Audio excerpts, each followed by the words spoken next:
Howdy, y'all. Welcome back to another episode. Today's episode is going to be titled The Cold War. And, I got a few books I want to show you guys. Starting with this book here is The Soviet Land Power. And this book here I like a lot. It has a lot of illustrations, which we'll get into here in a second. But it goes a rough assessment of the threat during the Cold War. This book here, along with this one, The Soviet Military Power, and same situation. Pretty good book, and The Military Balance of 1986 to 1987. This book here has everything you need to know about a country, all the rough numbers. Every country. Let's take Iraq for example. Population back in 1986 was 15,400,000 people, and armed forces was 800,000. Army, artillery, 5,500. With guns and different equipment, and that goes along the lines for every country here. So this one's very informative if you want to know the sizes and numbers of an armed militia or military force in a country. This book here is a good one to look at. But on a side note, I'd like to get y'all familiar as to what we're dealing with. And right here, I got a map of the Cold War. It's called the USS Strategic Missile Coverage. And this here is Soviet Russia, and that there's America. And, we got all the different missile silos. The Russians, they use a lot of subs, and as you can see here in black, these are the airfields for the USA, out in Okinawa. And you can see the different coverage in the different fields, the Central Asia field, the Western field in Moscow. And these are different missile fields for intercontinental ballistic missiles and intermediate range ballistic missiles. And different ways to, different lines for different routes for every missile going. You can see here the Washington, if it's launched from there, it's going to go straight to here, versus this one over here says San Francisco, so it takes the nukes to San Francisco. And the same goes for the U.S. to the Soviet territories. And I thought this map here was pretty interesting, but let's go ahead and take a look at the books. The Cold War, 1945 to 1991. Political and military tension between Western powers, the United States and NATO, versus the communist world, led by the Soviet Union and satellite states. The aftermath of World War II results in the creation of superpowers, the US and USSR. Profound economic and political differences arise. Capitalism is an economic system that includes private ownership for profit and income, competitive markets, voluntary exchanges, and wages. Communism, a movement to create classless, moneyless, stateless social order, constructed upon common ownership, as well as social, political, and economic ideology that aims at the establishment of social order. 1949. The Eastern Bloc, 8 satellite states: East Germany, Poland, Czechoslovakia, Hungary, Romania, Yugoslavia, Bulgaria, and Albania. The Cold War was expressed through military coalitions, strategic conventional force deployments, executive aid to states, espionage, propaganda, conventional and nuclear arms races, appeals to neutral nations, rivalry at sports events, and the space race. 1949.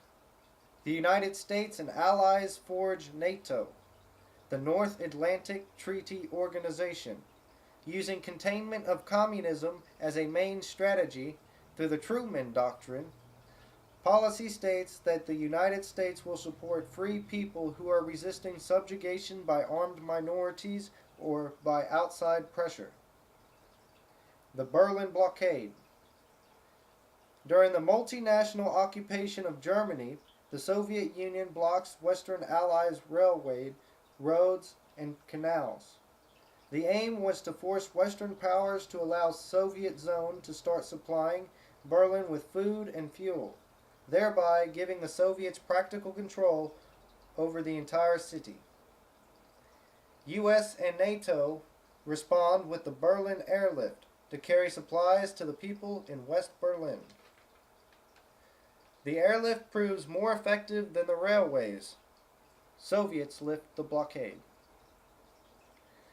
Because the US and Soviets can't actually engage one another without creating a nuclear holocaust, they focus upon uprisings and civil wars within nations who chose to remain neutral. The United States Marshall Plan, head of the European Recovery Program, ERP.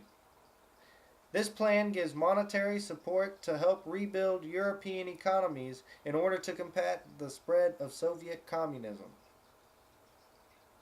COMCON, the Council for Mutual Economic Assistance, is a recovery program organized by the Soviet Union as a reply to the formation of the Economic Recovery Program. The Korean War, 1950. After Japan surrenders, the Republic of Korea is formed. Allies divide the Korean peninsula along the 38th parallel, with U.S. forces occupying the southern half and Soviet military forces occupying the northern half. The 38th parallel increasingly becomes a political border between the Korean states. Communistic North invades the capitalistic South. U.S. and NATO passed the United Nations Security Council resolution to authorize military intervention in Korea. The U.S. and NATO aid the South, while the Chinese and Soviets aid the North. Active war ends in July of 1953. The Armistice Agreement is signed, restoring the border between the North and the South, creating the Korean Demilitarization Zone, a 2.5 buffer between the North and South. The Vietnam War, from 1955 to 1975. This war follows after the First Indochina War fought between the North and South Vietnam. North is supported by the Chinese and the Soviets, while the South is supported by the U.S. and NATO. South Vietnam Army fights a guerrilla war, and the North Vietnam fights a conventional war, at times committing large units into battle. The U.S. and NATO forces back off and sign the Paris Peace Accords. Vietnam unifies under communism. But at the same time, we have the Cuban Missile Crisis in August of 1962.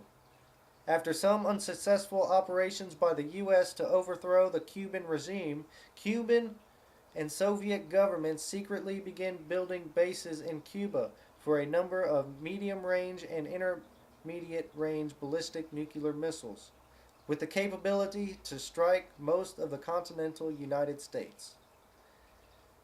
Instead of attacking Cuba, the United States decides on a military blockade, calling it quarantine, under the Articles of the Truman Doctrine. 1961, the Berlin Wall is built. Under the Kennedy administration, the U.S. secretly negotiates peace talks to resolve this conflict. The Soviets agree to remove their missile bases if the U.S. promises to remove its missile bases in Turkey and Italy. 1979 to 1989, Soviets wage war in Afghanistan, aiding the Marxist-Leninist governments against the Afghan Mujahideen guerrilla movement. War lasts for 9 years before the Soviets pull out due to the interminable nature of war. The conflict in Afghanistan has sometimes been referred to as the Soviet Union's Vietnam War. The Bear Trap. During the 1980s, the United States increased diplomatic, military, and economic pressures on the Soviet Union, causing a mostly peaceful wave of revolutions within the USSR, which culminated to the collapse of the Soviet Union. NATO wins.